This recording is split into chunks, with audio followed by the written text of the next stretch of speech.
Together with Earle Sports Bets, yeah, the Twins, they be checking in. Stacking up, green is the scene that you're stepping in. Winning is a trend, and we stay making dollars. Nerd talk with the sports bet scholars. Yeah, it's R.I.P. to the bookies. R.I.P. to the bookies. R.I.P. to the bookies. R.I.P. to the bookies.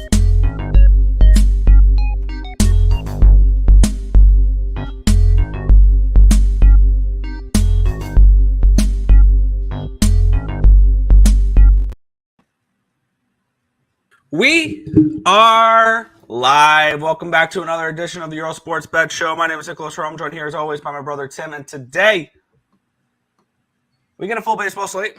That's going to be the status quo going forward. And we get two games in the NHL. Game one between the Rangers and the Hurricanes. And the other one, the two greatest words in sports, Game 7. And then we also have another one of those Game 7s. That's in the NBA as well. The Cleveland Cavaliers and the Orlando Magic. By the way, Dallas and Vegas, the other Game 7 there. And then we get a full card for baseball to go over as well. But before we get into today's games, before we get into today's slate, we'll take a look back at what happened yesterday. One went right, one went wrong in the world of sports betting. And it was a good day yesterday for me. Went overall, what was it? 8-3, up 4.90 units. NHL went 1-0, took the first period under, and Boston and Toronto could have taken the full game under. And I cashed the Boston Bruins to win the series, minus 120. I had a bigger bet on that than I did anything than I did the first period under. And it was, kind of what I expected. It's coming into the series. I think I did say Bruins in 7. We all know what the Maple Leafs do, and they like to break their fans' hearts. And I will get into the Maple Leafs. I should have waited to touch on the NHL game last, because I will get into the Maple Leafs here in just a minute, and we have to figure out what they're going to do going forward. In baseball, it was a solid day, 7-3. Started off with the loser. First 5 under 4 with the Yankees and the Tigers was a loser. Over 8, Chicago and St. Louis was a winner. Over 8.5, Chicago, Milwaukee, winner. Under 4.5, first 5, Toronto, Washington, never in doubt. The Blue Jays put 4 runs up in the first inning, and that was all she wrote for the first 5. I ended up grabbing live under 6.5 and 7.5 and for the first 5 as well. Both those come through. About as sweat-free as it can ever get. Oakland Athletics first 5 in full game. They put up 20. I did not say that wrong. 20 runs, the Athletics, on the Miami Marlins. It is May 4th, and the Oakland A's are a 500 – oh, yeah, my bad. May 5th, because I typed it. I remember typing in this comment yesterday. It's now May 5th. The Oakland A's are an equal 500 baseball team, and they're a game and a half out of the division. There you go. And I ended up looking it up because one person asked me last night if that was a common occurrence that teams scored 20 runs. And no, it's the 225th time in MLB history that a team has scored 20 runs. The sad part is it's not the most amount of runs the Miami Marlins have given up in their franchise history. Back in 2020, the Braves put up 29 against them. I was about to say the 29-9 game. Yeah, the 29-9 game. So, yeah. How about the Marlins, though, right? And no, we're not backing them today. Not going to happen. No, absolutely not. Even after the blowout loss, nope, not going to happen. Nope. That team is bad, and Luis Ariz getting traded makes them even worse. This team is going to lose 100 games this year. Mets first 5 under 4 was a winner, but I lost the full game money line with the Mets. Christian Scott looked amazing. Unfortunately, the offense gave him the ground treatment. Padres plus 110 was an easy winner, and the Braves plus 160 was a loser in the night. So there's that. The Leafs. They lose in overtime again. to the Boston Bruins in Game 7 in Boston again. And it's time to blow up the core there in Toronto. This is a Maple Leafs team that, with this core, the most they've won in the playoffs was 5 games last year. This is a core, looking at this series, that is making a combined, out of the 4 players, $40,505,616. And here's the crazy part is if you keep them all, 2 of them are getting raises next year. One's definitely going to be gone. Because Matthews is getting an increase next year up to $13.25 million, and Nylander, who is making a shade under $7 million, is going to be making $11.5 million next year. Johnny Tavares is making $11 million to give you 2 points in 7 games.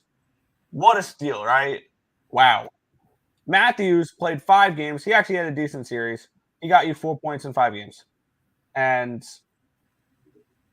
in the playoffs, whatever. Marner was basically non-existent. He gave you 3 points. And Nylander was out the first 2 games and got you 3 goals. This core that they're paying over $40.5 million in 7 games gave you 6 goals and 6 assists. A Toronto Maple Leafs team that has not scored more than 3 goals in a game in the playoffs since Game 4 against the Lightning last year. How do you not score 3+ goals or more than 3 goals with a core that is based around star-level forwards that you pay $40.5 million to? And for me, I think Tavares is gone. I think Nylander is gone. I think their president, Shanahan, got to be gone. You're going to see a lot of changes with this Maple Leafs team next year. And I don't know where they go from here because they spend so much money on the top end of their roster that their goaltending struggles, their depth struggles, and this is not even including $7.5 million they pay to Morgan Riley every year as well to do nothing. So, yeah, I just wanted to bring out that. Leafs lose. It's always fun to watch the Leafs lose. I don't know. I'm not a Leafs guy. I don't think that I'm hiding anything there. It's always fun seeing Tavares do nothing. I mean, the Islanders have beaten the Boston Bruins in the playoffs more than Tavares has in Toronto. And Tavares has faced them multiple times. So that is all for me. Good day yesterday. Always fun to watch the Leafs lose. I'm ready for them to blow it up. All right. Thank you for talking for a little bit. I was able to get all my college baseball numbers done from what happened yesterday, which another profitable day in college baseball. So I'd love to hear it. We'll talk about that in just a second. On the site, you want to know the reason why we were profitable? Barely profitable on the site. Soccer. 3-1 in EPL yesterday. Brentford money line was our only loser. That game finished 0-0. Newcastle won 4-1. Nottingham minus 0.75. They won 3-1. Manchester, Manchester City won 5-1, so they covered the minus 2.75. So 3-1 there. Very happy. Over in the Cubs game, nice. Oakland, I wish we took the run line. I almost did it, but it didn't. I did not do that. That was a winner, and that was the last winner that we had for the night because the Angels, awful. Nuggets, awful. And the Mets blew it late. So it ended up being a 5-4 day, up 0.91 units. But we'll go over to quickly with college baseball. Had Boston College. They fell to – where's Boston College? They fell, I believe, to Miami. Louisville. They fell to Louisville. Kentucky, nice winner over number 2 Arkansas at home. Samford lost to Mercer. Vanderbilt got run ruled. Mississippi State, minus 1.5. Nice 8-1 winner versus Alabama. Texas wins. Yeah. There we go. A video popped up because I have the ESPN up on to look at the scores. So a video started playing. Texas money line versus Oklahoma State. Texas wins that series. Watch out. Texas is going to be in the tournament now. Missouri I took them plus 2.5 versus number 15 South Carolina. I could have taken them minus 3.5, minus 4.5. They win 8-3. Wish I took the money line there. Played careful. It's fine. Troy run line, nice winner there. They had a nice. ULL is going to end up dropping out of the rankings. Watch out for Troy. They're going to win the Sun Belt. They're most likely going to win the Sun Belt tournament this year. My best guess. And they're going to be annoying to somebody in a regional. You do not want Troy in your regional. Florida, loser. They got run ruled by Tennessee. Troy is going to be one of those interesting teams where if they're your 4 seed in your region, you can't just throw your. They would be a 3. They'd be a 3? Maybe even a 2. Really? Yep. I feel like the winner of the Sun Belt is going to be a team that if they're your 4 seed, they're not a team. I will tell you now. You're going to have to throw your Friday guy at them. I'm good. You're never going to see the winner of the Sun Belt get a 4. They're too big of a conference for that. Unless somebody like Georgia Southern comes out of nowhere or Georgia State or something, like one of the lower teams, and they go and run it like how Tulane won the American last year. Yeah. That's the only way a Sun Belt gets a 4. Troy, if they get into the tournament, if they win the Sun Belt, they're a 3, maybe even a 2. And that they're going to be a pain in the ass to somebody. My best guess, they're probably going to get put into either Mississippi State or Georgia's regional. And those 2 teams are going to have a headache with them. Anyways, problem with them. LSU winner, they take down and win the series in A&M. Sorry, no, they're at home. Sorry, but they take a series off of number 1 A&M. Nice. And then Washington State. I had Auburn as well. Auburn was a loser. They fell to Ole Miss 5-4. And then Washington plus 3.5. Yeah, they did the same thing that Mizzou did. They won by 5.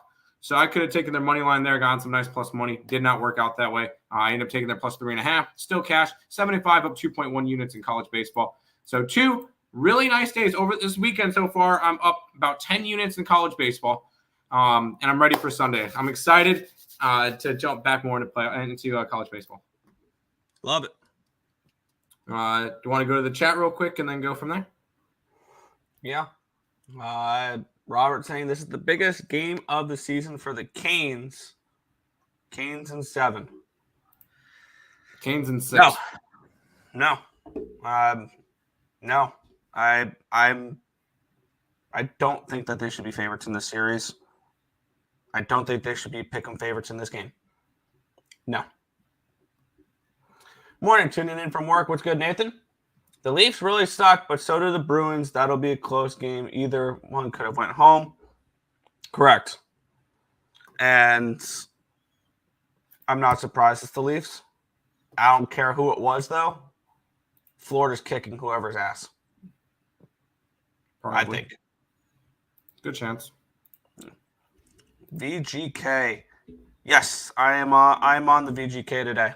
And then I will be on the Avalanche in round 2. What's good, Nicholas Handy? Orioles money line today. Tim always hates the Orioles, so I don't know.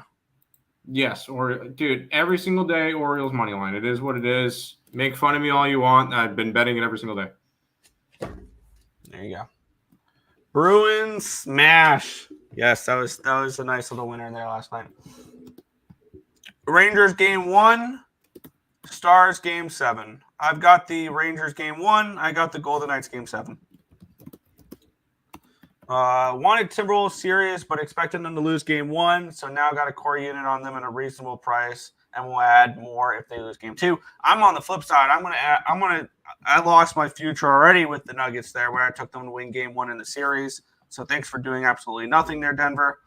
I'm going to bet them to win the series, the Denver Nuggets, and I have full intentions on taking them probably for a full game, minus 5.5 for game 2. I expect them to bounce back. That was an ugly-ass game, let's be honest. Yeah, I expect them to bounce back in game 2, 100%. And we'll see. This will be a good test for the Nuggets. I think the Timberwolves will probably test them better than the Thunder will, if the Thunder make it, or the Mavs. So we'll see. Yo, what's good, Markel? Oakland money line. Yes, Oakland money line. I love sports betting. Don't we all? That's why we're here. Florida's a powerhouse. No, they're not. This year, they are not. They are not in baseball this year. No, they're barely winning the series against A&M is going to barely get them into the playoffs. That's how bad they've been doing that this year. LSU is in the same boat. LSU took the series against A&M. Florida lost the series to Tennessee, so I don't know about that one. Sorry. Yeah. Good day yesterday. Baltimore, Seattle, Rangers 3-teamer. There you go. T-Wolves, Anthony Edwards, and Porter Jr. There you go. Shut up with the Timberwolves looked way faster and determined. Yeah, and we'll see what they look like in game 2. Under 5.5 in both NHL games plus VGK money line parlay plus 778. I'm not touching any totals. If I were to look totals in this one, it would be first period unders because I can see, or my bad, first period under for the Vegas game. I can see under 5.5 in this Rangers game for sure. Yeah. Florida is hockey Panthers. Yeah. Yeah, I didn't realize that. My bad. Yeah. Boosted parlay. There you go.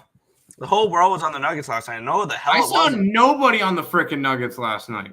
Everybody was on. Everybody cashed with the T-Wolves, and everyone will go back to the T-Wolves probably. I will look to. No, everybody was not on the Nuggets last night. No, not even close. What's up, guys? What's good, Gerardo? How about some hockey, Tim? Yeah. And I think we're going to disagree on this series, but Yep.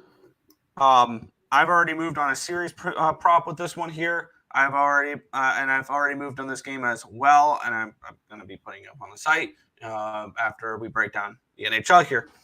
We have the Carolina Hurricanes and the New York Rangers. We have the Hurricanes minus 115 favorites, total of 5.5 in this game.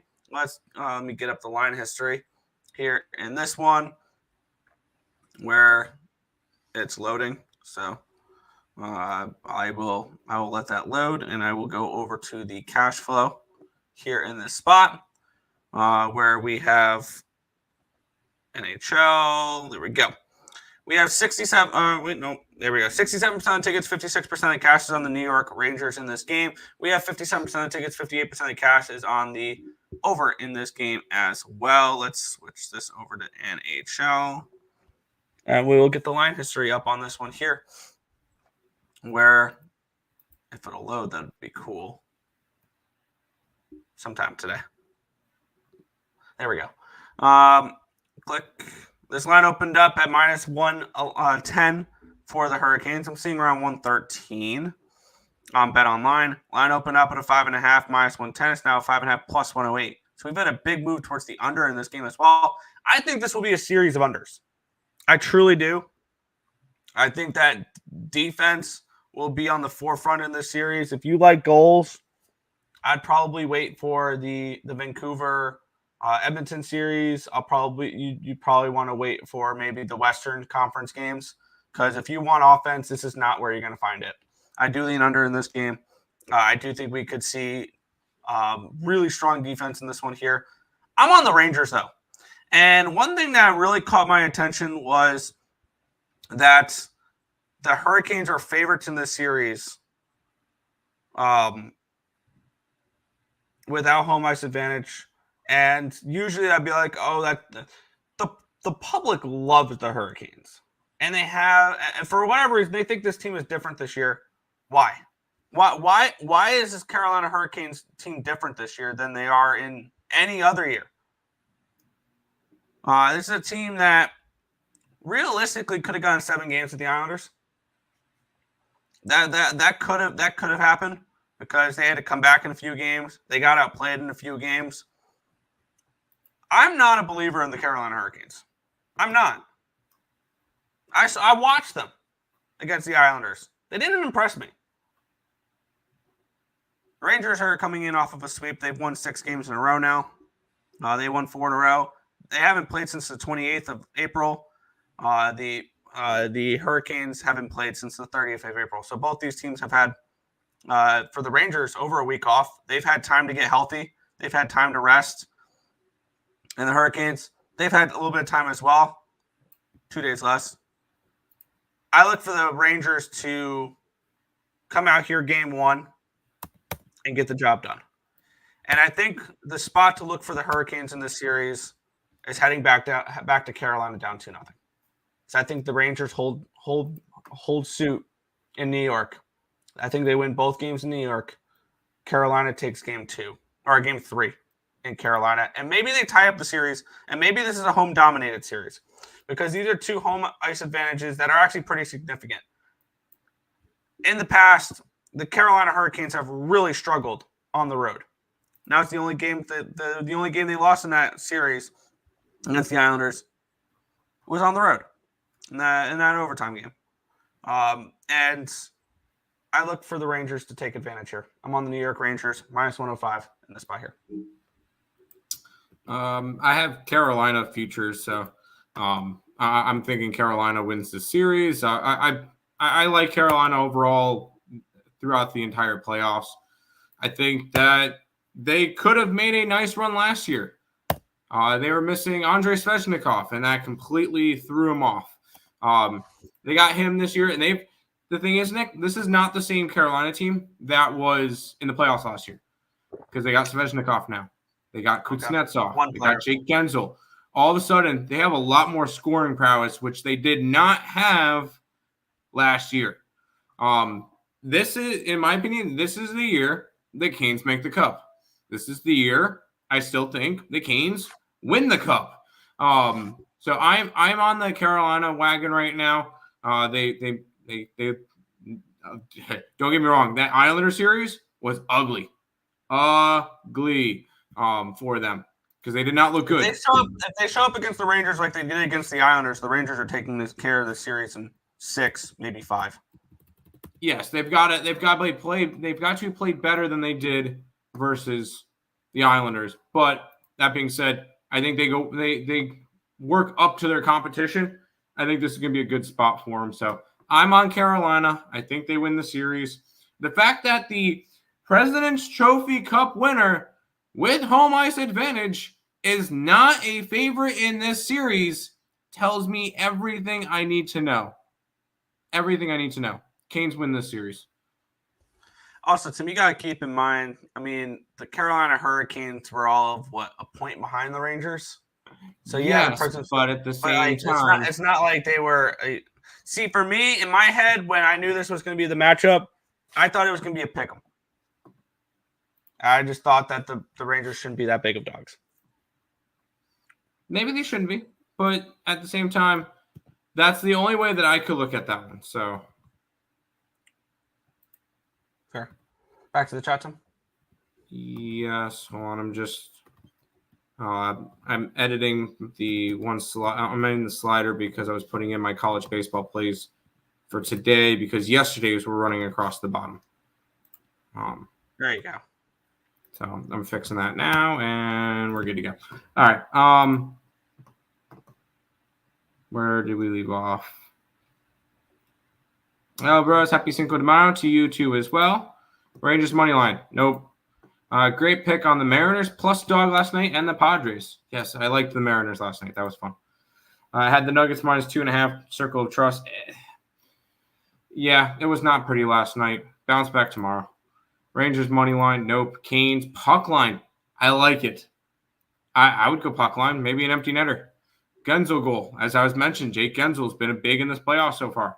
Jarvis goal. Sure. Rangers money line. No. Svechnikov assist. Jarvis point. Sounds good to me. I think similar to Winnipeg, Colorado, game 1 is crazy, but after that, Carolina takes control and a lot of unders. I have a feeling this could be a good over game, potentially. I know a lot of people are going to look at this, and I looked at this series as well. I think this is going to be a lot of unders, and I think we could see a few overtimes in this series.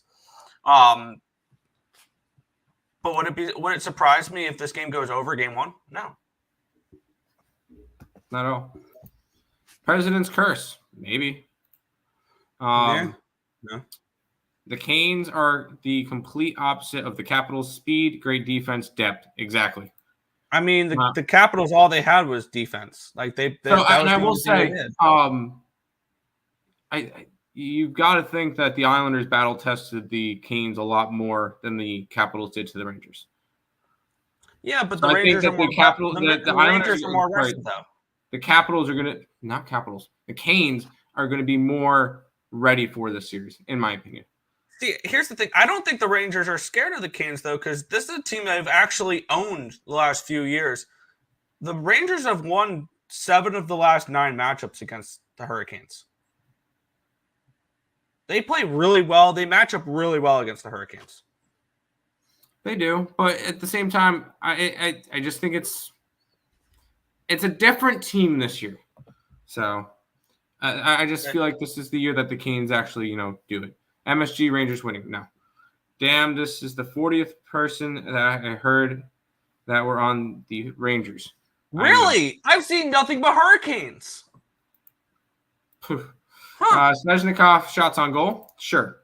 Remember this show. Hey, cool. Trocheck point, Zibanejad point. All right, so you got a little bit of Rangers on the other side. Peralta. I don't know who Peralta is.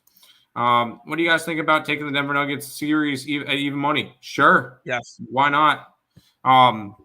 My one concern is that they have to win a game in Minnesota now. Just one game in Minnesota, and then protect home court.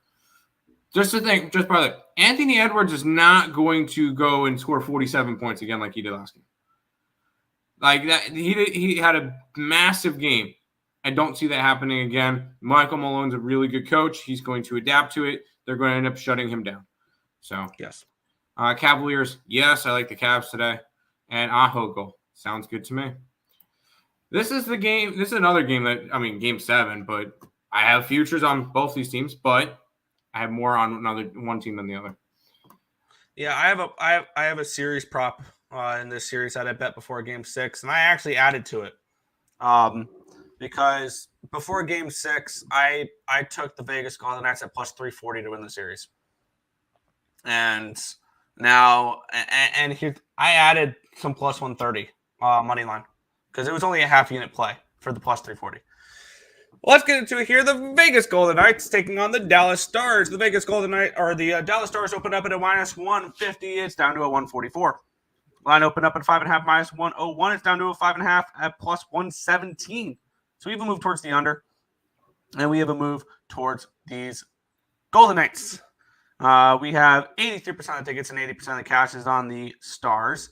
And we have 60% of the tickets and 74% of the cash is on the under here as well. And looking at this matchup here, this is game 7. And this has been more of a road-dominated series. Not as of late. The last 2 games, the home team had won. But previous to that, the last 4 games, actually, heading into game number 5, the home team had actually won 6 in a row, head-to-head between these 2 teams. And then the home teams defended home ice in the last 2. I look for the road team to win this one here. I'm on the VGK. I got him plus 130. I put a full unit on that. I had the half unit play on plus 340 for them to win the series as well that I bet them before game 6. So I am on the Vegas Golden Knights here in this spot. This is a Vegas team that I will look for their championship pedigree to come to the forefront. Since game 1, and here's the thing, since game 1, now they're 2-3 in these games. They've only scored 1 power play goal. That was game 3 or game. That was game 5, and a 3-2 loss.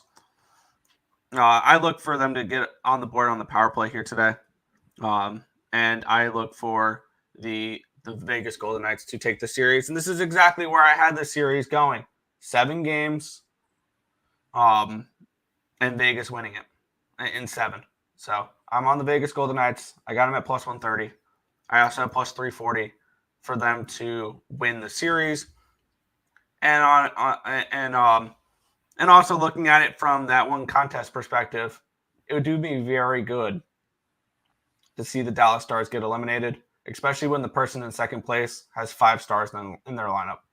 So, yeah, I would love a Vegas Golden Knights win, and that would actually set me up really well to potentially run away with it.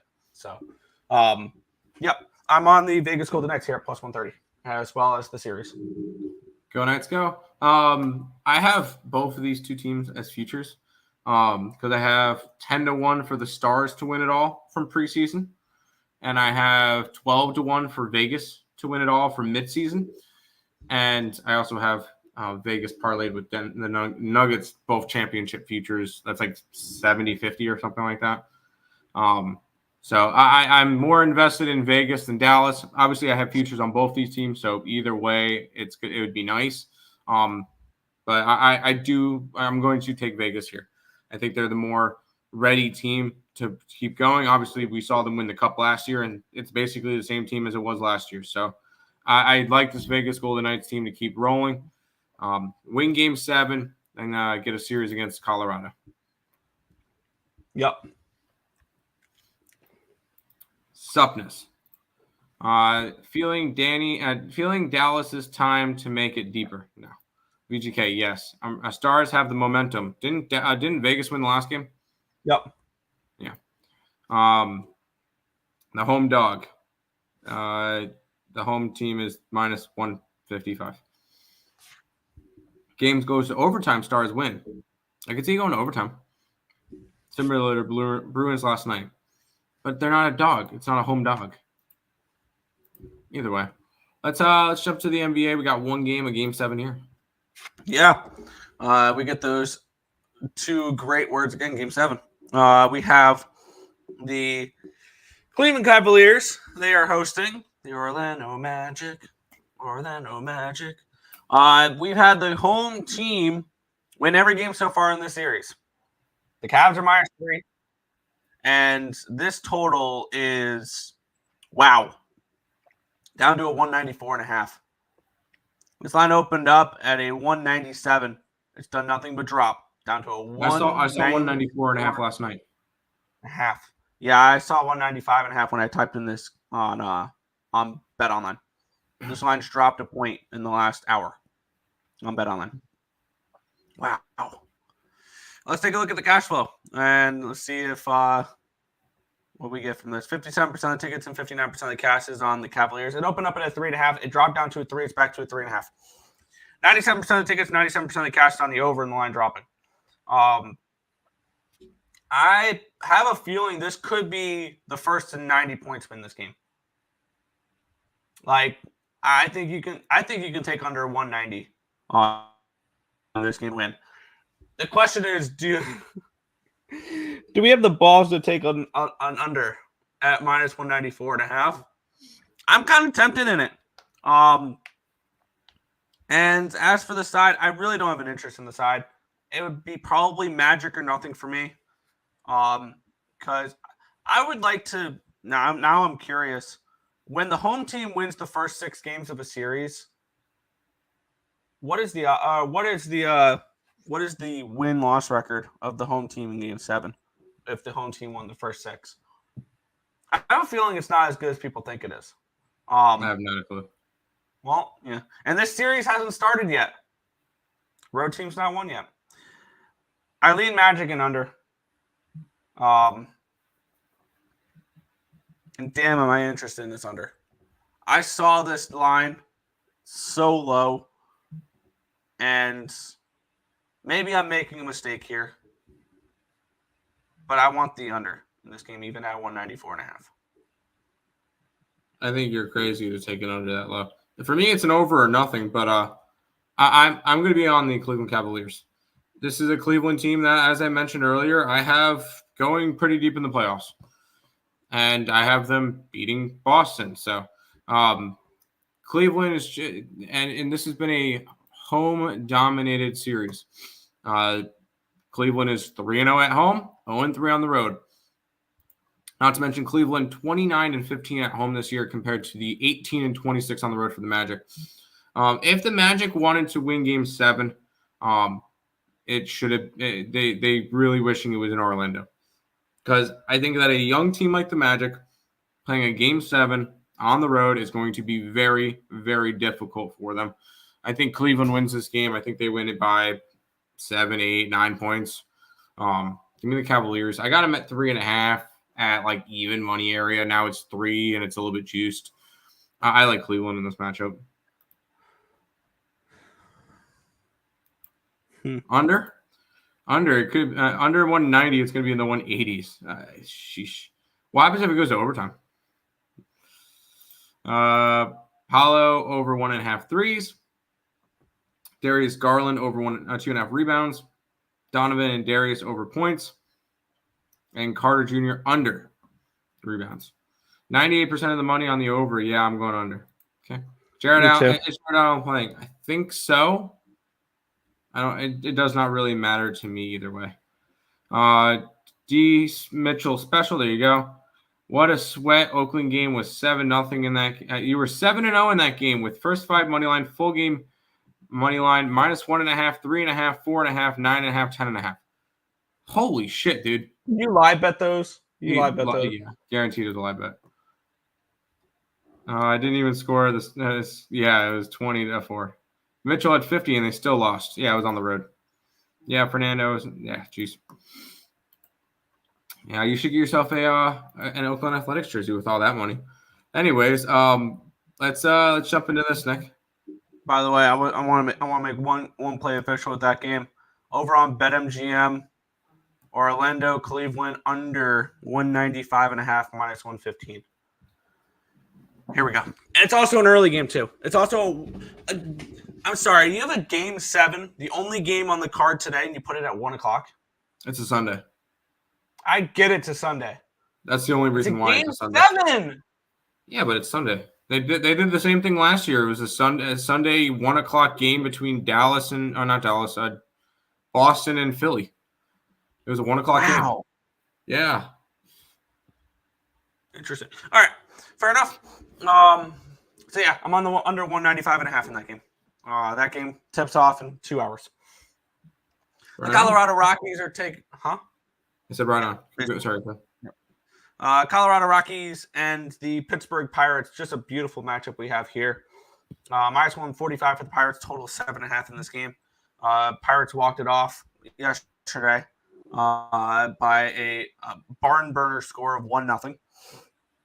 I think I ended up grabbing a live over 1.5 at plus money in that game, hoping for extra innings. So that was fun. Let's take a look at the line history here, where this line opened up at around a 155 range, 156, and now it's down to a 144. So we do have a move towards these Colorado Rockies. Line opened up at an 8, it's down to a 7.5. So a move towards the under and a move towards these Rocks. Let's take a look at the cash flow in this game here, where we have now 89% of the tickets, 87% of the cash is on the Pirates, with the line moving towards the Rockies. 65% of the tickets, 63% of the cash is on the under, or on the over, with the line moving towards the under. Immediately piques my interest in the under in this game. Granted, we saw a 1-0 game yesterday, though. We'll get into that, though. I think that we can see something similar here. We do have an interesting pitching matchup between Ryan Feltner and Bailey Falter. Feltner, 5.68 ERA, 1.74 WHIP, 10.66 strikeouts per 9, which is 26%, 3.55 walks per 9, a 4.17 BABIP, a 4.14 FIP, and a 4.14 Sierra. On the flip side, we have Falter, 4.22 ERA, 1.94 WHIP, 6.47 strikeouts per 9, which is 18%, 1.94 walks per 9, a 200 BABIP, a 4.41 FIP, and a 4.36 Sierra. Bullpen advantage goes towards the Pittsburgh Pirates. The hitting advantage, though, goes towards Colorado. As one thing that kind of piques my interest in this game here is with the under is that the Pirates are the worst team against left-handed pitching this year. 67 WRC plus, which is 30th, and the Rockies 90, which is 18th. I'm interested in an under in this game here. That would be my lean at the moment. I haven't played it yet, but it'd be a first 5 under for me. I don't think I'm going to get to this one. This is a Colorado team that's just, even though we fade the Marlins every game, the Colorado Rockies are currently the worst team in baseball. Right? Or the White Sox still there? Nope, sorry. The White Sox are still. Yeah, the White Sox are still there. It's tied. 8-25 compared to 7-26. Actually, no, they got them by a game. So Colorado's second worst team in baseball. On the road, they're 3-15. But I'm never laying 145 on the Pittsburgh Pirates or a run line on the Pittsburgh Pirates that has been really offensively struggling. I can see an under in this game. I don't hate that option. Pirates are 1-8-1 to the under this year. The Colorado Rockies are 3-6 to the under. 1-8-1 last 10 games. 3-6-1 for the Colorado Rockies. It would be under or nothing for me in this game. I'm probably just going to stay off of it. No real need for me to go after this game. Fair. Yeah, I'll look into it, but I don't know if I'm going to pull the trigger on it yet or not. I want to see. Let me look into it. Let me see if I can get a 4.5. I think it'll just be a 4. Marlins are the new A's. Yes, they are. Pirates, not too bad in the 9th. Rockies team total under. I could see that. Though the ball wouldn't carry at all in Pittsburgh yesterday. Felder can get hit. Pirates money line parlay piece. I'm never laying that much on the Pirates right now. Under, I could see. Colorado has no hitting advantage ever. Look at yesterday. Oh, I know. Against left-handed pitching, they do. Okay. DK has Rockies team total under 1/2 for the first 3 innings. And then a pass. Let's keep on rolling, Nick. Yeah. I think, they're giving me a reasonable number on this. It's 130. But I'm going to take the first 5 under 4.5 here over on BetMGM at -130. Under 4.5 first 5. I like it. Detroit Tigers and the New York Yankees. The Yankees -120 favorites with a total of 6.5 in this game. Wow, 6.5. Between Nasty Nestor Cortez and Tariq Skubal. Good old Scooby Snacks. Line opened up at a 130. It's down to a 128. So we have a slight movement towards these Tigers. Line opened up at a 7.5. Went down to a 7. Down to a 6.5. Really low total here in this spot here, which first kind of appeals towards an over or an under for me in this game here. 82% of the tickets and 77% of the cash coming in on the over with this line dropping. 88% of the tickets, 93% of the cash on the Yankees as well. We have Cortez and we have Skubal, your pitching matchup here. Skubal's been awesome. 2.05 ERA, 0.78 whip, 10.27 strikeouts per 9, which is 30%.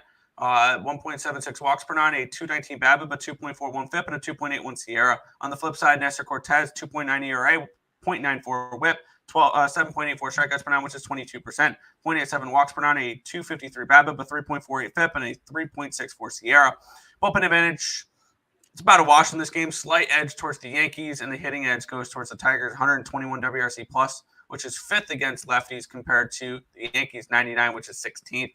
And this is another game where I'm interested in the first 5 under in this one here as well. We have 2 pitchers that have looked really good. We have the public on the over with the line dropping down. It's a 3.5 for the first 5, which 3.5 kind of concern me.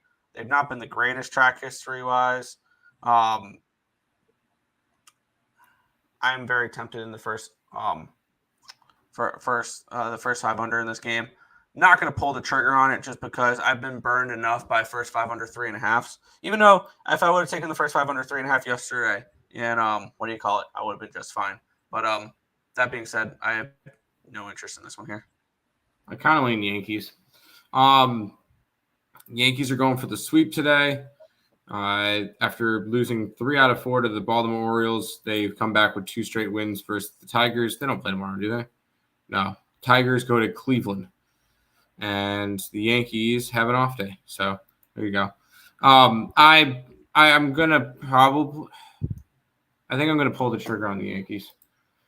Going for the sweep today. They just look solid. Unfortunately, their money line is -128. I guess that's not terrible. You can get their run line at like +170. That's probably where I'll end up going is the Yankee run line today. Detroit, although their best pitchers on the mound, Skubal, I could see the Yankees hit off of them a little bit.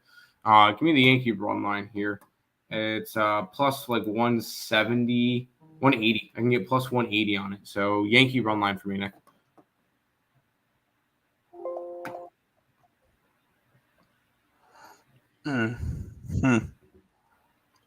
I don't know. I kind of lean Tigers in this game. Wind blowing in. We're seeing anywhere between 52, 53 degrees. Potential rain.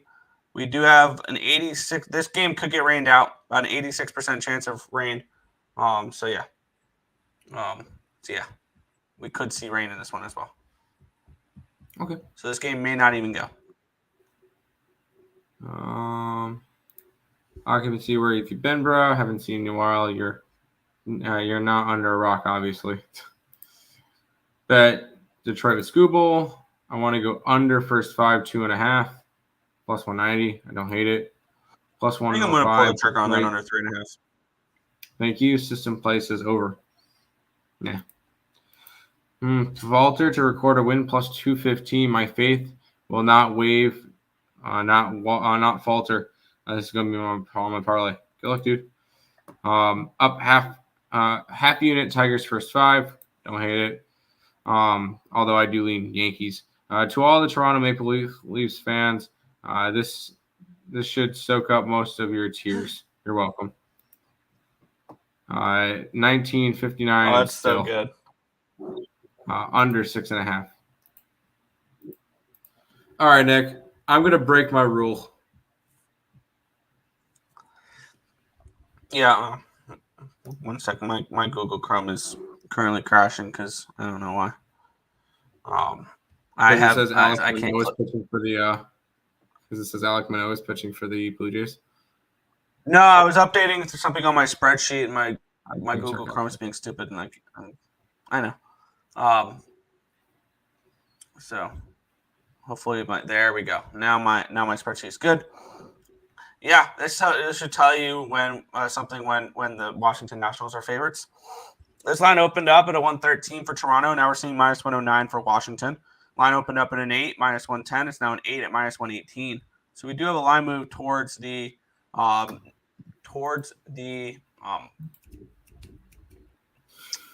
Nationals, and a line move towards the over in this one, expecting Alek Manoah to get hits. We have 62% of tickets, 78% of the cash is on the Blue Jays, and the line moving towards the Nationals. 78% of the tickets and 82% of the cash on the over in this one as well, with the line moving towards the over. Mackenzie Gore taking on Alek Manoah. This is Alek Manoah's first appearance of the year. His minor league stats have been putrid. And I'll try to get those up here in a second.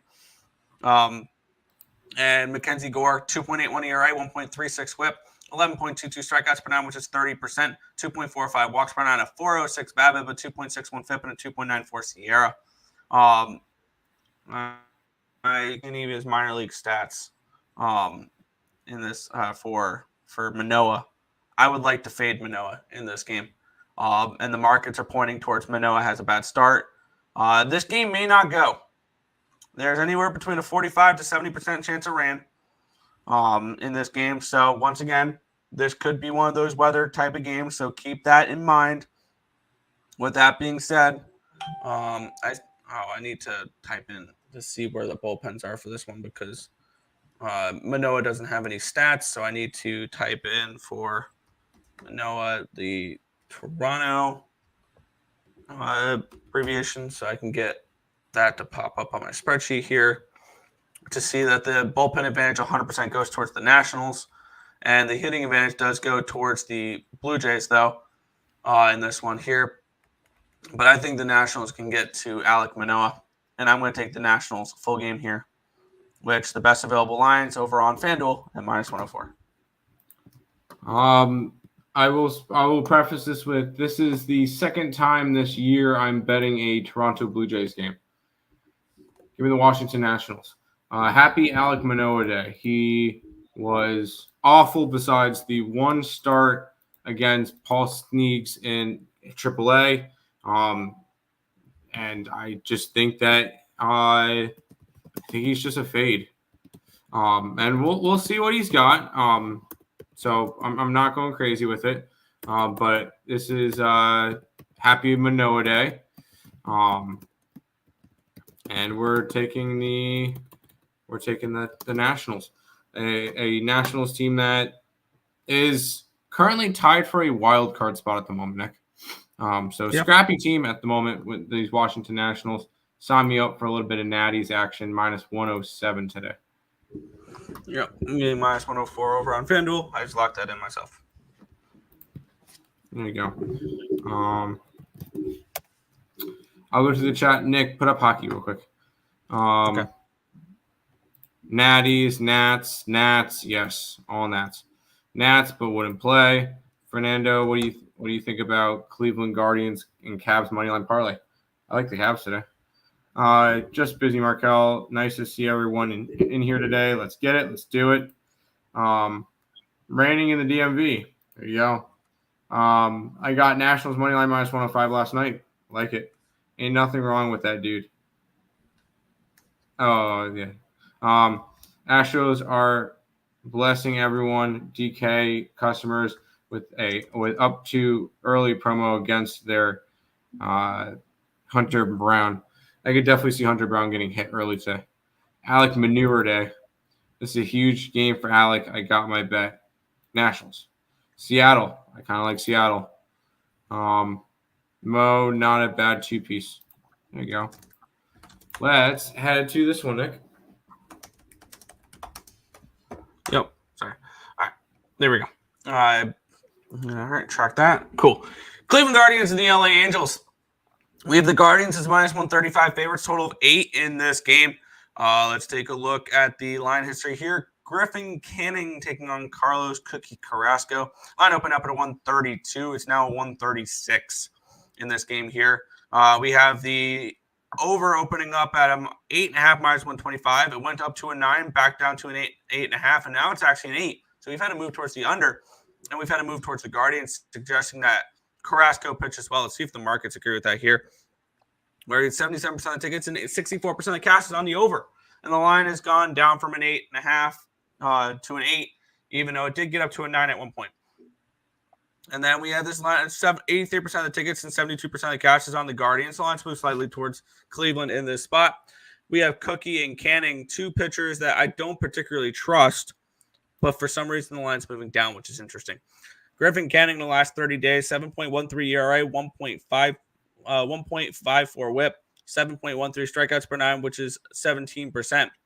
We have 4.13 walks per 9, a 3.06 BABIP, a 5.48 FIP, and a 4.83 Sierra. On the flip side, Carrasco has been terrible the last month. 6.85 ERA, 1.75 whip, 8.06 strikeouts per 9, which is 19%. 5.64 walks per 9, a 3.13 BABIP, a 6.42 FIP, and a 4.99 Sierra. Bullpen edge does go towards the Guardians. Hitting edge slightly goes towards the Angels. 100 WRC plus, which is 15th compared to the Guardians' 96 WRC plus, which is 20th in this game. I have no interest in this one whatsoever. This was one of those games where the pitchers have been terrible, but the markets are saying they pitch well, which good luck. I mean, I don't see it here. And maybe this is just one of those games where I should just bet the under because sometimes and that's one thing I've noticed with baseball this year is that that the markets will tell you when certain pitchers are going to pitch well and certain pitchers are going to pitch bad. I've noticed, and this market tells us that they're going to pitch well today. Canning and Carrasco, so it'd be a lean towards a first 5 under for me. But it's no play. Cookie hasn't been that bad, although last 2 starts have been rough. 5 earned runs, 8 earned runs in his last 2 starts. Yes. That's the Cookie we're used to. Previous to that, 2, 1, 1, and 3. So he hasn't been bad this year. I'm not touching this game either. These are 2 teams that I think are going to end up. Well, we already see how bad the Angels are. I think Cleveland's going to be pretty bad as well. So I'm going to kind of just back off this game. These are 2 teams that I want to fade. I do not want to be backing any of these teams. If anything, maybe a lean towards an over in this game at 8. I could definitely see some runs going, but nothing that I really need to get involved with. I'll get involved in the next game though. Fair. Angels first 5, money line first 5, Angels run line first 5, Angels raced to 3. All right, Lex likes the Angels today. 2.5 units on Canning under outs. I could see that as well. Let's go to this one, Nick. Yeah, this was very frustrating yesterday to see Christian Scott get the Jacob deGrom treatment where he went out there, threw a gem, and the Mets gave him 1 run. Yeesh. and it was in the first inning. Yeah.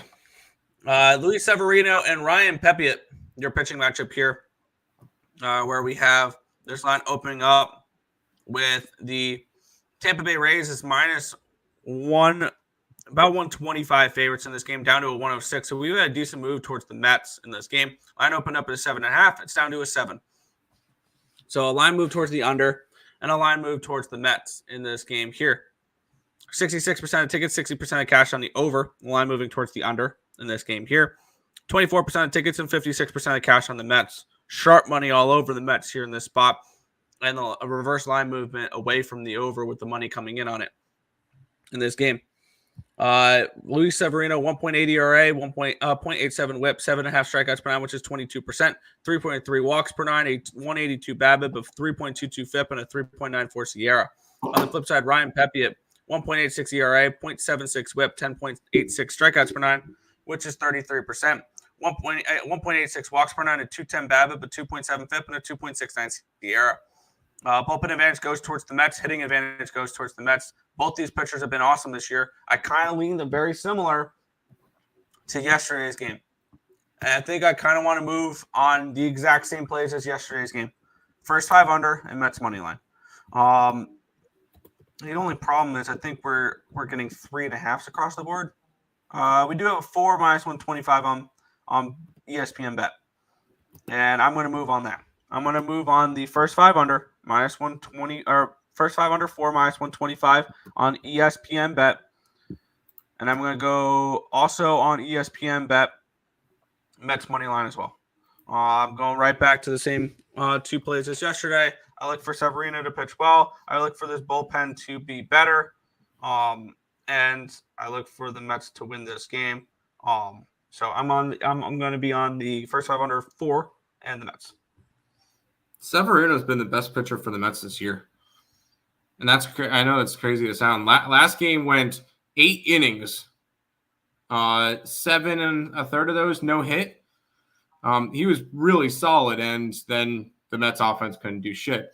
And I think that's what he gets today as well, is no offense. Pepiot has been solid too. And you always know when a pitcher goes from a team to Tampa, there's something good with that pitcher that Tampa sees, because for whatever reason, the Rays are fantastic with pitching prospects. Keep in mind, Pepiot was part of the Glasnow trade. You know there was something good with him going to Tampa for him if they're giving away their best player for him or best pitcher for him. And the fact that you get this big return in Pepiot, obviously the Rays see something in him, kind of like why I was so high on Zach Eflin. I think Pepiot has another solid game as well. This game's got 2-1, 3-1 written all over it. I'm taking the under 7, and we can get that at plus 106. So that's what I'm going to do. We're grabbing the under in this game, Nick. I like it.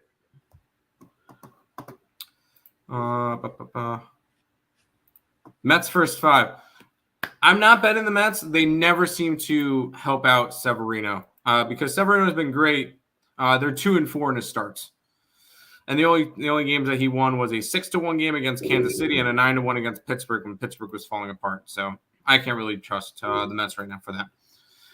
First 5 under. I like the under in general. Sounds good to me. I think the Mets are going to I think it's going to be an over in the Mets game. I do not think so. Let's go Mets. Yes, I'll be rooting for my Mets, but I don't think they're winning today. I think they get swept. Vegas money line, easy work tonight.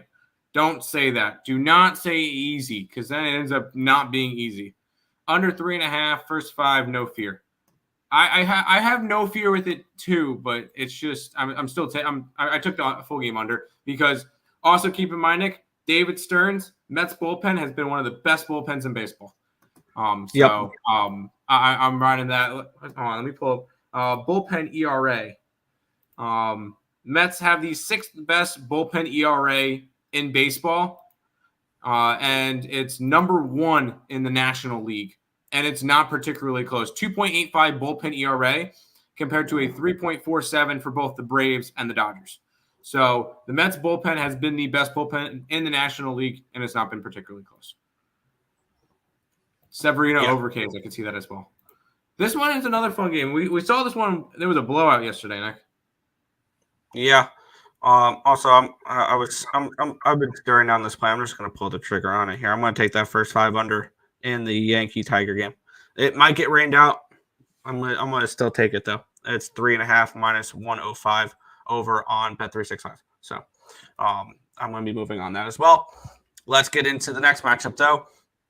Texas Rangers and Kansas City Royals. The Rangers minus 125 road favorites, total of 8.5 in this game. Line opened up at a 125. It's up to a 127. Line opened up at an 8.5 minus 115. Now we're seeing 8.5 minus 110. So a move towards the under, a move towards the Rangers, ever so slightly. Nothing crazy though.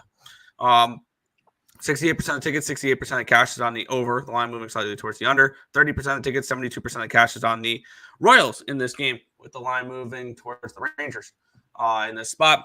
Now, we have the season debut of Daniel Lynch for the Kansas City Royals, and he's taking on John Gray. Gray's been pretty good the last month. 1.24 ERA, 1 whip, 10.24 strikeouts per nine, which is 28%. 2.48 walks per nine, a 270 BABIP, but 2.15 FIP, and a 3.08 Sierra. Bullpen edge is slightly towards the Royals. Hitting edge goes towards the Royals as well. 100 WRC plus, which is 14th. And then the Rangers struggle against righties, or lefties, my bad. 85 WRC plus, which is 21st in baseball. They're just not hitting lefties the way they did last year. And I don't have an interest in this game. I don't. This one's a pass for me. I don't see an edge in this game. Not enough for me to go ahead and bet it. So I'm staying off here. I like Kansas City. And seeing that you're not betting it, I'm gonna end up loading it up. Why do I like Kansas City, Nick? What did we see yesterday? 14-5. An absolute blowout. And this Kansas City team, I know this sounds crazy, is better than people think. And I was saying in the beginning of the year, they're 20-14 to start the year, so they look solid. Now they're third place in the Central.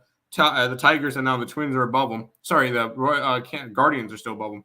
Wow, the Twins are actually tied. So Twins are tied with the for third place in the division, even after winning 12 in a row. Anyways, I like Kansas City to get the job done here.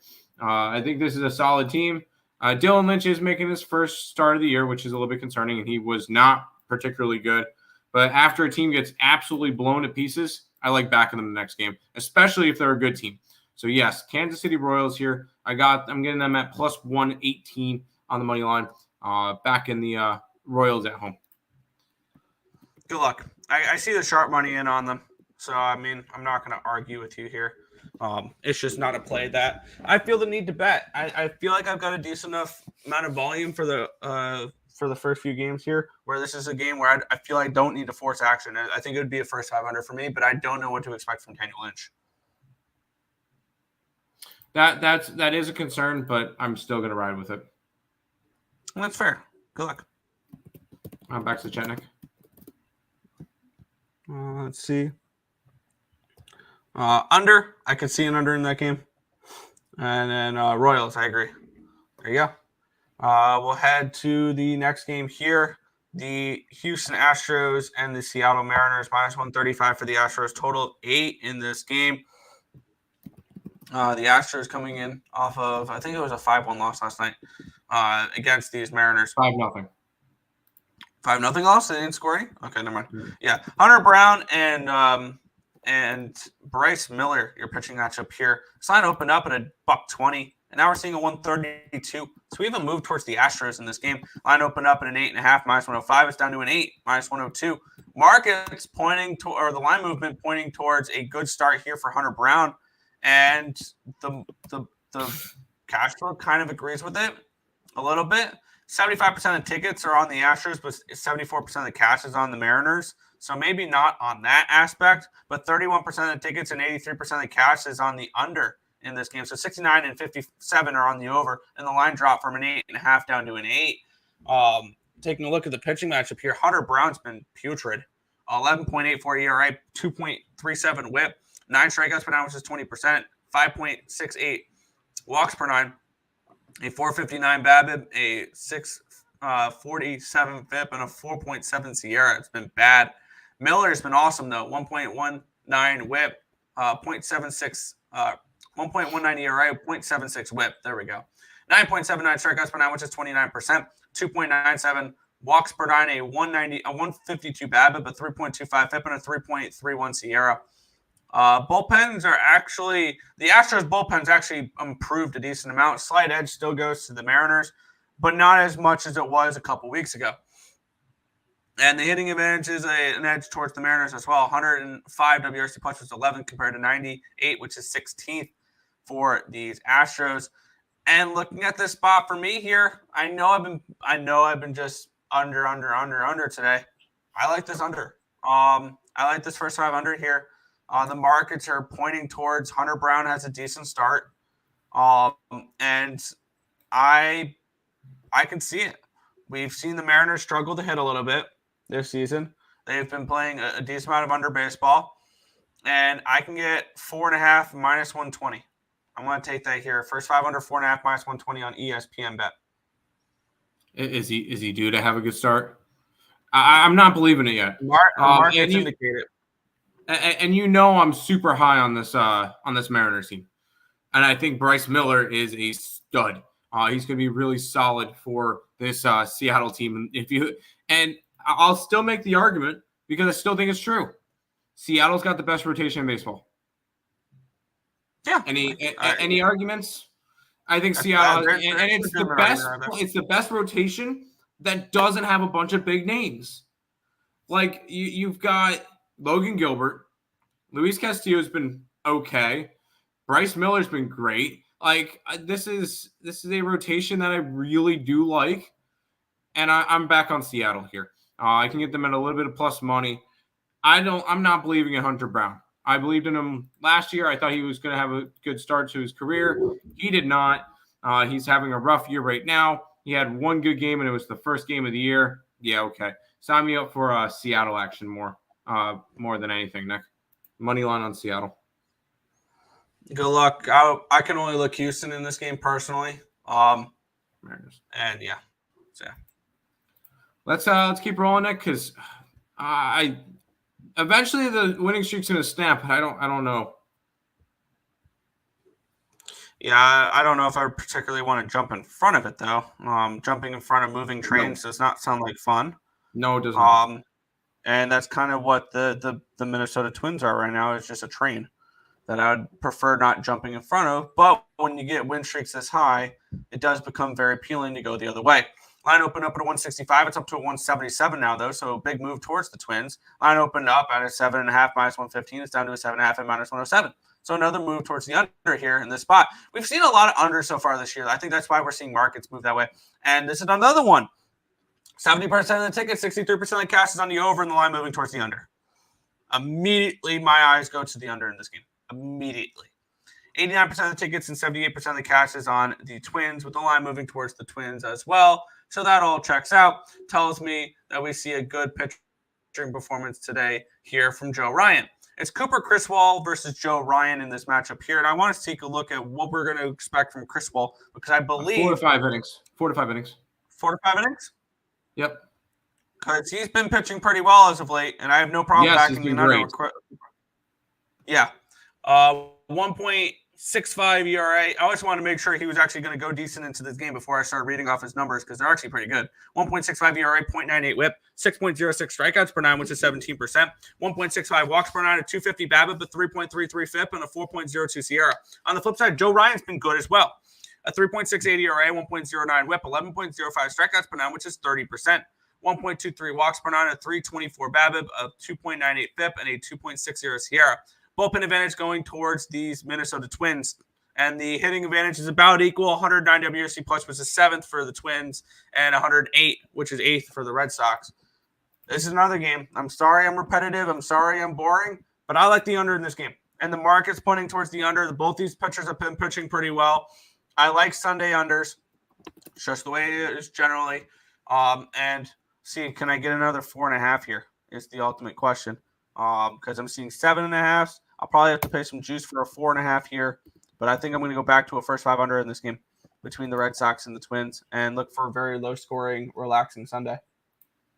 I'm on the same page. And I like looking at the pitchers because I know you love looking at the markets and all that stuff.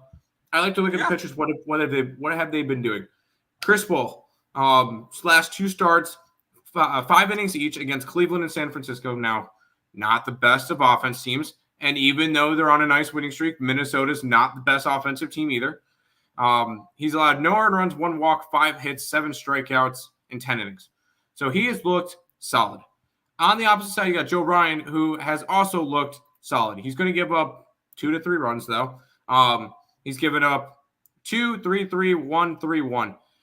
So 13 earned runs and 34 and 2/3 innings pitch. He's been solid for Minnesota as well. I see this one as a very defensive and really pitching heavy game. I'm on the under 7.5 as well at -110 in this game, Nick. Yes, Sunday unders I have no problem with. Yep, I'm on the first 5 under 4, -110 here. And we're gonna skip that guy because I don't like the negativity from against my Nuggets.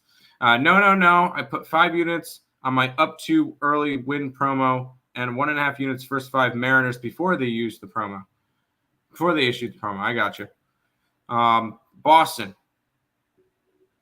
I'm personally not. I'm just, and the thing is, I can't bet Minnesota because I have not been part of their streak. If I've been betting them part of their streak, sure, I'm on Minnesota again, but I have not, so I can't. Red Sox first 5 here. They got the stats today to not get swept. I think they could win today, except for this Twins team is hot right now. For now, and then they'll end up regressing. So we'll see. Yeah. Let's go to this one, Nick. Wow, we actually get a reasonable price to bet against the White Sox today. Who's pitching Cardinals, for St. Louis? I have TBD. Matthew Liberatore versus Garrett Crochet. So a bullpen game for the Cardinals. Got it. Yep. Line opened up at a 150. It's up to a 157. The line opened up at a 7.5, and it stayed put there at 7.5. We have 76% of the tickets, 79% of the cash on the over. Line not moving. 89% of the tickets, 97% of the cash on the Cardinals. Line moving towards the Cardinals in this game here. Liberatore and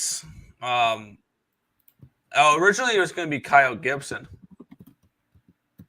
against Garrett Crochet. Now it's Matthew Liberatore, which I would have to adjust my numbers against lefties for this game here, because I have them against righties at the moment. If I remember right, maybe not, because I think I typed them in. Did I mess this up? That's TBD. Because I think they had Liberatore this morning, and I typed in lefties. So, yeah, Garrett Crochet, he's been figured out a little bit, though. As of late, he's been getting hit 8.72 ERA, 1.34 whip, 12.88 strikeouts per nine, which is 33%, 3.32 walks per nine, a 3.13 BABIP, a 5.27 FIP, and a 2.91 SIERA. On the flip side, Kyle Gibson, 4.06 ERA, 1.19 whip, 7.26 strikeouts per nine, which is 20%, 3.48 walks per nine, a 2.47 BABIP, a 4.47 FIP, and a 4.35 SIERA. Bullpen advantage goes towards the Cards. Hitting advantage goes towards the Cardinals, which is crazy. Because against lefties, they hit a whopping. I just read Gibson's numbers, which mean absolutely nothing. So ignore Gibson's numbers there. The hitting advantage goes towards the Cardinals, which is crazy because they're hitting 62 WRC plus against lefties. But the White Sox said, "Hold my beer." They're hitting 58, which is dead last. So both these teams are not hitting left-handed pitching, and we get 2 lefties in this game, with the public on the over and the line not budging. What's stopping us from another under in this game? And I'm very interested in another under in this game. And I know I've just been under. I understand that. But I'm going to go right back to an under here in this game. I wanted to bet it the other day where I think the game finished like 3-1 or something like that. I'm getting first 5 under 3.5 at -130 in this game. I'm going to take the first 5 under 3.5 or 4.5, -130. I agree. And yeah, you know what? It doesn't matter if it's boring or whatever to keep betting unders. If it wins, it wins. And I do like the under. This is still these are actually two of the worst offenses in the MLB. Yes. So including the White Sox, I believe, are dead last in offense this year. Pulling up that exact number, hitting stats, batting average. Chicago White Sox are hitting 209 as a team this year. St. Louis is hitting 217. Both of them Also terrible. are awful. I definitely like the under in this game. Both these offenses, garbage. By the way, 209 for Chicago. Here's the bottom five in baseball. 213 for Cincinnati.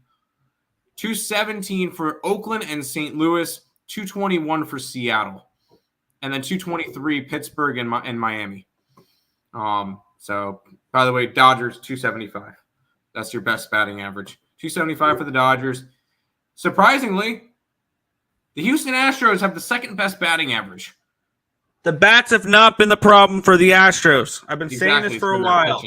They need to get healthy on pitching. Yep. And they're still missing Christian Javier. They were missing Verlander. They were missing Luis Garcia. They're missing a lot of players. Yes. Yes. Under in this one. Oakland, Seattle, Mets, Padres. Oakland, yes. Seattle, yes. Mets, I can't touch the Mets. And the Padres, I'm not touching that game. If it was Kyle Gibson, then Liberatore according to action. But FanDuel still has TBD. Yeah. Cardinals money line. Stars don't have the momentum. No, they do not. No pun intended. For what? What do you understand? Oh, let's jump into this one, Nick. Yeah. Chicago Cubs and the Milwaukee Brewers. What a fun series this has been. And this, I know, right off the rip, though, if we're following what I mentioned yesterday, this should be an under. Should. Let's get into it here. We have the Chicago Cubs the Milwaukee Brewers are minus 120 favorites, total 6.5 in this game. We have Peralta and Assad, your pitching matchup here. Line opened up 120 for Milwaukee. Now we're seeing up to 137. This line's moved a decent amount since I typed up the game this morning. Line opened up at a 6.5 at minus 105. It's actually a 6.5 at minus even money. Now it's moved up 5 cents towards the over because this line was a 6.5 over on Bet Online when it opened up. 70% of the tickets, 70% of the cash on the over. The line's moving slightly towards the over. 76% of the tickets and 90% of the cash is on the Brewers, which is moving the line towards the Brewers in this spot. We get Javier Assad and Freddie Peralta. Peralta, 3.58 ERA, 0.98 whip, 12.04 strikeouts per nine, which is 33%, 2.6 walks per nine, a 262 BABIP, a 3.19 FIP, and a 2.74 SIERA.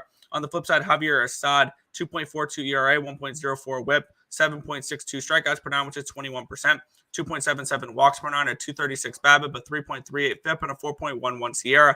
Bullpens, slight edge towards the Milwaukee Brewers. Hitting advantage, definitely an edge towards the Brewers here. 124 WRC plus, which is second compared to 93, which is 22nd here.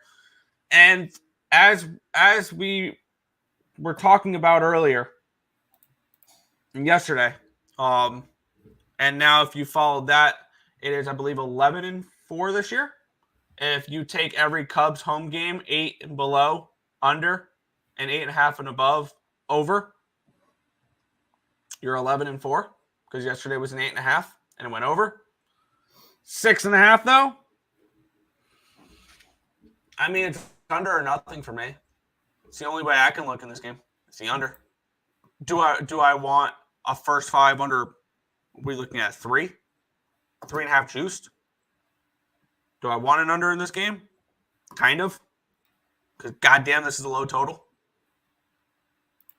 3.5 minus 125. 3.5 minus 115 over on Bet365. I'm going to take another first 500. I'm on it here. And I know 3.5's burned me. I'm going to be on 2 3.5s today. But I'm going to take this first 500, 3.5 here. I can't touch that. Yes, Freddie Peralta is the best pitcher on the staff. He's had one bad game, and that came against Pittsburgh. He's been solid. Assad's been solid. Another guy that's allowed 1-1, 1-2-2. So 7 earned runs and 32 innings pitched. So yes, solid pitching matchup. But you're telling me this game can't be 3-3 at one point? It I don't could know. be. When I see a total this low, I kind of just want to take it over. So does the public. Yeah, I know. That's fantastic. I kind of lean over in this game. I kind of lean Cubbies because I really do like Assad. The only reason why I'm staying off of it is Peralta's been fantastic. So I lean Cubbies. I lean over. I'm not taking either side. Fair.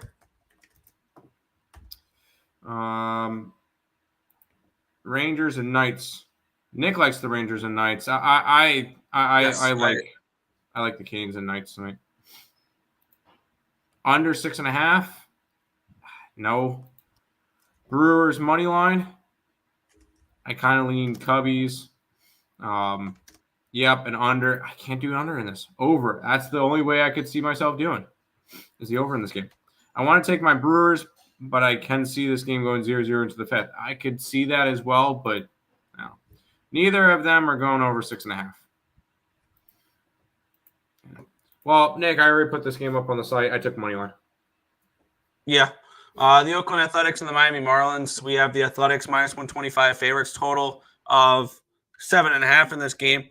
And I know usually we'd be like, oh, the Marlins just lost 20-4 yesterday. Let's go ahead and back them here. No. We have Sixto Sanchez versus Joe Boyle. This line opened up at a 136. It's now 137 on Bet Online. This line did get down to 125, and it's moved towards the Athletics. Line opened up at an 8, it's down to a 7.5. So we do a move towards these under as well. We have 87% of the tickets, 92% of the cash is on the Athletics. Line moving towards them. 83% of the tickets, 81% of the cash, 83% and 81% of the cash is on the over. The line moving towards the under does pique my interest in an under, especially with this last game being 20-4. The only thing is I don't trust Sixto Sanchez for an under. And he has been bad.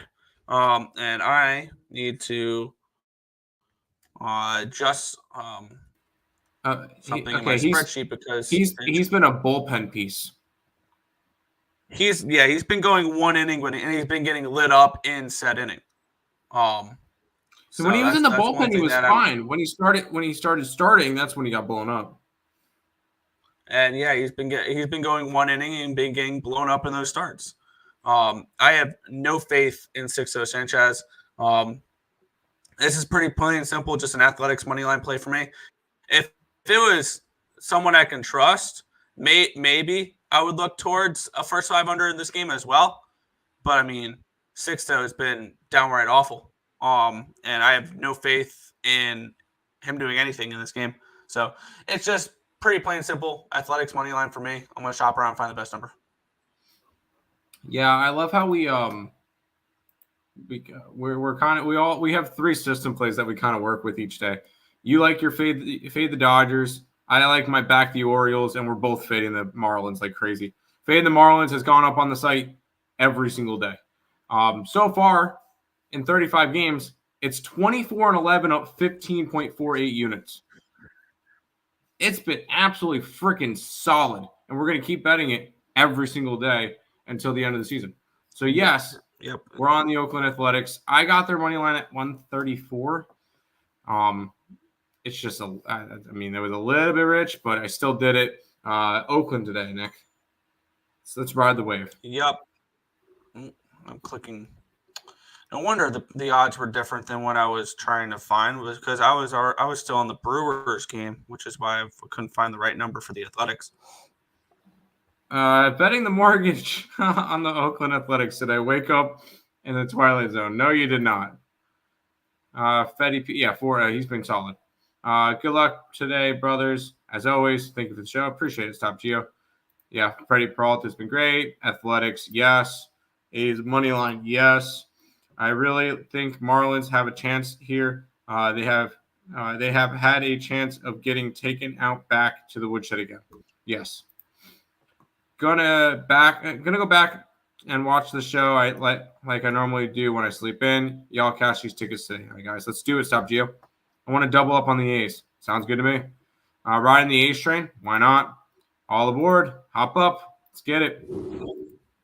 And let's let the Oakland Athletics get over 500 this year, Nick. Anyways. Yeah. We head to the fourth to last game here. All right, cool. We have the Atlanta Braves and the LA Dodgers with the Braves minus 135 favorites with a total of 8.5 in this game. And I might have to play a -1 line against the Dodgers. This line opened up around a 120. Okay, it's up to a 145 now. Wow. Line opened up in an 8.5. It got up to a 9. It's back down to an 8.5, and it's moved towards the under as well. I might have to play a -1 line against the Dodgers. I did not think I would have to do that this year. 59% of the tickets, 59% of the cash is on the Braves, especially in LA. 80% of the tickets and 73% of the cash is on the over in this game as well. I'm going to have to shop around for the best number on the Braves, and I'm going to take the Braves here. But I might have to play -1 line. Yeah, I'm not touching this game. I understand why the line's this way. Max Fried versus James Paxton. I think we get to get reminded every 5 days that James Paxton actually still pitches in the MLB. Granted, the Dodgers are 4-1 in his starts. So obviously the Dodgers are still a very good team. They're still first place in the division, right? Yeah, first place, 22-13. Against the Braves team that's 20-11. So these are the two best teams in the National League right now. I don't really think there's an argument. I mean, you could throw the Cubs in the conversation, but these are the two best teams in the National League at the moment, as we expected from the beginning of the year. I'm not touching this game. Maybe an over. I can see an over because we've seen 2 unders so far in this series. Oh, sorry. It was 11-2 yesterday. Mm-hmm. Holy crap. The Braves suck. But no, I actually could kind of lean Dodgers to go for a sweep. I don't hate that. And it's plus money. I know it sounds crazy, but it makes sense that they are plus money here. Have fun. I think that's a nice, good old trap there. No way the Braves get swept. I know, right? They can absolutely get swept. They're in LA. Over. I can see it over here. I really can. No, the Orioles is the best team in the league. I said in the National League. I said that the Dodgers and the Braves are the best team in the National League. And y'all still riding the Tigers today, not liking the line movement overnight against them. But yeah, I know the Yanks are always public anyways. I kind of lean Yankees, but I didn't touch it. Dodgers keep it rolling. Probably. This Arizona team is sad. I was high on them coming into the year. I have them to win the National League West, and they're 6 games under. Yeah, I saw this one coming from a mile away. I put in my bold predictions that the Diamondbacks completely missed the playoffs this year. And you're right. You will. I'm not. No, I mean, we're only in early May, and the Diamondbacks can easily turn it around. That wild card race is wide open, so you never know. By the way, Braves -1, -114 last game. I can't believe I had to lay a -1 against the Dodgers this year. But let's get into it here. The Arizona Diamondbacks -110, total of 9.5 against these San Diego Padres. We have Waldron and Ryan Nelson. Line opened up at a -120. It's down to a 106 for the Diamondbacks. Line opened up at a 9.5 even money. It's now a 9 at -102. So a move towards the under and a move towards these Padres in this one here. 59% of the tickets are on the Diamondbacks. 55% of the cash is on the Padres. The line moving towards the Padres. And that makes sense. And then we have 49% of the tickets, 54% of the cash on the under. And the line moving towards the under in this game here. We have the only thing is I don't trust Matt Waldron. 3.67 ERA, 1.19 WHIP, 6.67 strikeouts per nine, which is 17%. 3 walks per nine, a 241 BABIP, a 4.11 FIP, and a 4.60 SIERA. On the flip side, Ryan Nelson, 2.77 ERA, 1.15 WHIP, 7.62 strikeouts per nine, which is 20%, 0.69 walks per nine, a 300 BABIP, a 3.69 FIP, and a 3.33 SIERA.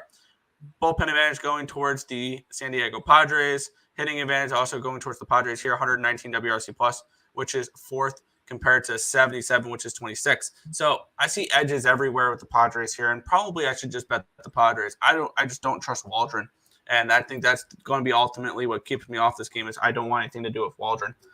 So it's a strong lean towards the San Diego Padres, but just not something I'm going to pull the trigger on. Well, this has got to be a bounce back spot for Arizona, right? No. They lost 8-0 to the Dodgers. Next game, they lost 7-1. Last game, they lost 13-1. There is no bounce back from 3 straight ugly losses. I mean, there is, but I'm not betting it. This is an Arizona team that I was high coming into the year on, and they have completely let me down. I'm not going to touch this game. It's probably a lean towards the Padres, going for the sweep, but I don't think I could really get involved in this one. I'll have a play on the next game. Maybe something in Sunday Night Baseball, but probably just the next game, Nick. Fair. Pods. Okay. And you probably can guess where I'm going. Yeah, we have the Cincinnati Reds taking on the Baltimore Orioles. The Reds minus 115 favorites, total of 9 in this game. Taking a look at the line history here, we have Dean Kramer taking on Nick Lodolo.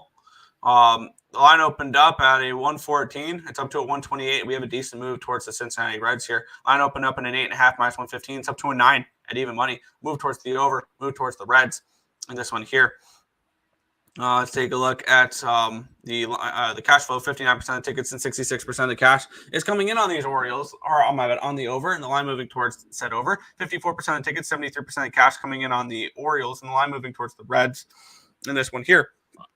Now, I'm not a huge fan of Dean Kramer. I'm just not. 4.03 ERA, 1.14 whip, 8.07 strikeouts per 9, which is 22%, 2.79 walks per 9, a 2.34 BABIP, a 4.98 FIP, and a 3.96 ERA. On the flip side, Lodolo has actually pitched pretty well this year. 1.88 ERA, 0.88 whip, 11.63 strikeouts per 9, which is 33%, 2.25 walks per 9, a 2.64 BABIP, a 2.23 FIP, and a 2.61 SIERA. Bullpen advantage going towards the Orioles. Hitting advantage. This is what's also ultimately going to keep me off the game, is the Reds can't hit righties worth of anything. 74 WRC plus, which is 27th. And if there's anybody who is going to hit Lodolo, it's the Orioles. They're number 1 in baseball, 152 WRC plus against left-handed pitching. For me, it's Reds first 5 or nothing, and I have no interest in this game.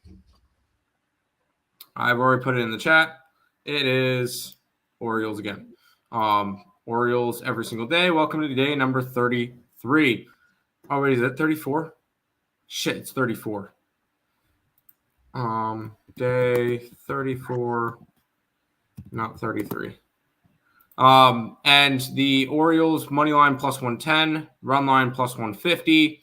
They are 22-11, up 5.2 units on the money line. They are 19-14, so now they've had 3 wins that were not run line wins so far this year. So 19 out of the 22 wins so far. So 19-3 to the run line. So I figure I'd throw that in there. And run line's plus 13 units. Going to keep on riding that. Orioles every single day for me. By the way, shout out to John Beans yesterday. Absolutely beast through his first start back in a while. So love to see it. There's the link to my Twitter. O's money line. Yes. No. Under 9, I could see it. And how's the Orioles on Sundays? Winners. I hope so. All right, Nick, how about Sunday Night Baseball? Yeah. Real quick, are you able to try to sign into something? Because it keeps giving me, I don't know if it's just my phone or my app or whatever. Can you try signing into Fanatic Sportsbook? Because it keeps, I do not have an account. Okay. It says it keeps giving me an unknown error occurred. So I didn't know. If anybody else there has Fanatic Sportsbook, let me know if it's just me that can't get into my account that's giving me unknown errors, or if it's just the app in general. I would like to know that. So yeah, appreciate that. Anybody who can let me know. Last game of the day, the San Francisco Giants and the Philadelphia Phillies. I feel like every single time I look up on Sunday Night Baseball, It's either the Dodgers, the Braves, or the Phillies. Am I wrong? Or the Yankees? No. Or Red Sox? Red Sox. Cubs. I feel like they rotate 6 teams. Red Sox, Yankees, Cubs, Phillies, Braves, Dodgers. They just rotate those 6 teams. Well, let's get into the line history here. Logan Webb and Taijuan Walker. Line open up at a 115 for the Phillies. And now we're seeing minus 110 for the Giants. Move towards San Fran here in this one. Interesting move there. Line open up at a 7.5 at even money. It's now 7.5 minus 115. Move towards the over and move towards the Giants. 79% of the tickets and 74% of the cash is on the over in this game. The line moving towards it. 56% of the tickets, 96% of the cash is on the Phillies. The line flipping towards the Giants. We definitely have the pitching edge with the San Francisco Giants in this game. Logan Webb versus Taijuan Walker. Webb, 1.93 ERA, 1.19 WHIP, 5.51 strikeouts per nine, which is 15%.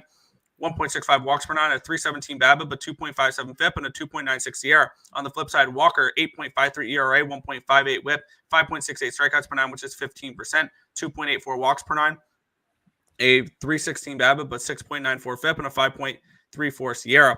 Bullpen edge goes towards the Phillies in this game here, as well as the hitting edge, 117 WRC plus, which is 5th, compared to 97, which is 19th. I love that they have Logan Webb on Sunday Night Baseball, though, tonight, because he is, I think, one of the more underrated pitchers in the National League, if not in all of baseball. And I look for him to come out here and shove through at least 5 innings. And the fact that this line is completely flipped, and we're seeing the first 5 number at minus 125 over on Fanatics and ESPN Bet, minus 120 on Bet 365, minus 120 on BetMGM. I'm going to finish my card off here. I know I have a lot of volume today. I realize that. This is probably one of my most bet cards of the year so far. I love this card today. And I'm going to end it here with the San Francisco Giants in the first 5 innings at $1.20. I look for Webb to shove in this game. I think it's telling that they're favorites, that the line is flipped to the Giants being the favorite. And I'm going to take them in the first 5 innings here. Giants, first 5, minus 120. End my card. It's a lean that way for me, but I'm not going to get to Sunday Night Baseball. I don't feel like I need to. Logan Webb has been fantastic. I'll give him that. On a Giants team that's really hasn't been all that good this year. And Taijuan Walker's in his third start back, for third start of the year. For a second start, where he allowed 6 earned runs in the first one against the San Diego Padres.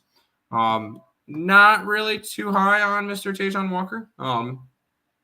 He's kind of tailed off the last couple of years. This is a pass. I would lean towards your Giants play, but not enough for me when I get to it. Fair. Phillies, just you. Fanatics, Michigan work just fine. There you go. Phillies money line. That is all of the games for today, though. We made it through the entire card. Good work, Nick. Before we head on out, I'm going to switch the background so you guys can know. All the social media links are above Nick's head: YouTube, Twitter, TikTok, and Instagram. We post to all of them on the daily.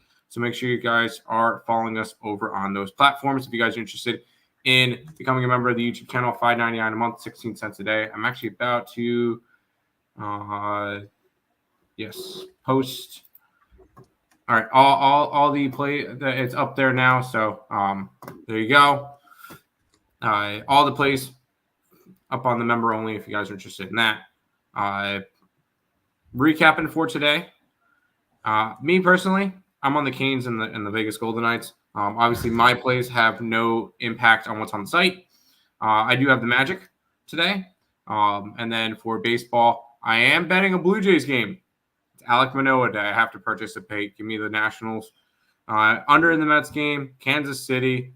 I like Seattle. Under in Boston. Under in Chicago, the White Sox game. And Oakland. And of course, I like Baltimore every single day. Nick? Yeah. We'll start it off in the NBA. This game tips off in about an hour. Under 195.5 at minus 115 for me over on BetMGM.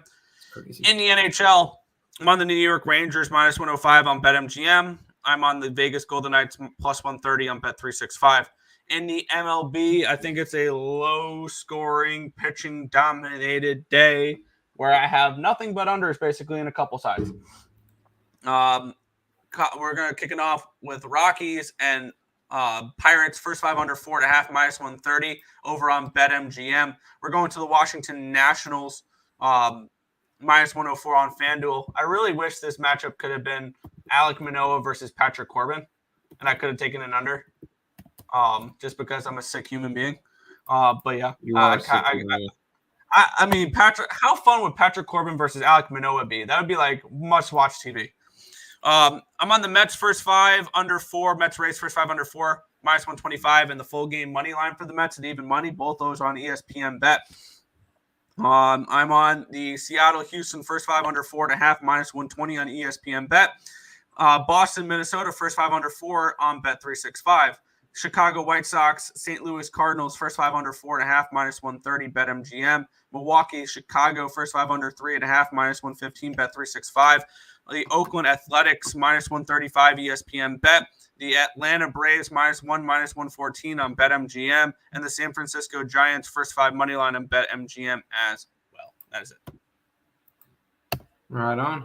By the way, I am sweating out the under 4 in the Liverpool-Tottenham game. Oh, and I forgot to mention college baseball today. Real quick. College baseball, I think one of the games already started, but NC State, Mississippi State, Kentucky, Vandy, Texas, Mizzou, LSU, Troy, run line, Texas Tech, Auburn, and Washington State. Those are the plays for college baseball today. And by the way, the ECU game's on 1st and 3rd with 1 out for South Florida to start the game. Yeah, great show today. Thank you guys. Of course, Fernando, thanks for talking me off the D-backs. Yesterday saved me half a unit. Right on. Oh, yeah. That's going to do it for this edition of the Earle Sports Bet Show. We'll be back tomorrow with another one. Peace out, guys.